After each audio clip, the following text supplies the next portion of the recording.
চলে এসেছি আপনাদের মাঝে নতুন একটা রেসিপি নিয়ে।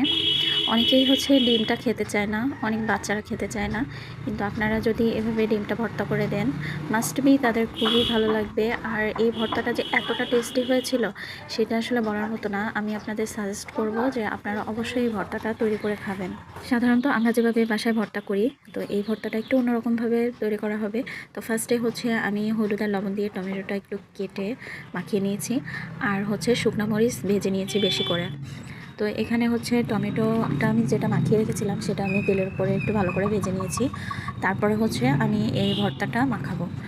তো এখানে হচ্ছে আমি কাঁচা পেঁয়াজ কুচি করে নিয়েছি, আর হচ্ছে যে শুকনো মরিচটা ভেজে নিয়েছিলাম সেই শুকনো মরিচটা দিয়ে আমি এটা ভালো করে মাখিয়ে নিব, ম্যাশ করে নিব। তারপরে হচ্ছে আমি এর মধ্যে টমেটোটা দিব, তারপরে ধনেপাতা কুচি করেছিলাম সেই ধনেপাতাটা দিব, দিয়ে সরিষার তেল দিয়ে আমি এটা সুন্দরভাবে মাখিয়ে নিব।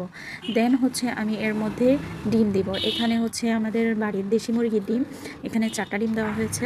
এই ভর্তাটা দেখতে যেমন লোভনীয়, খেতে কিন্তু আরও মজার। এটা যে এতটা মজা হয়েছিল আর সেটা আসলে বলার মতো না।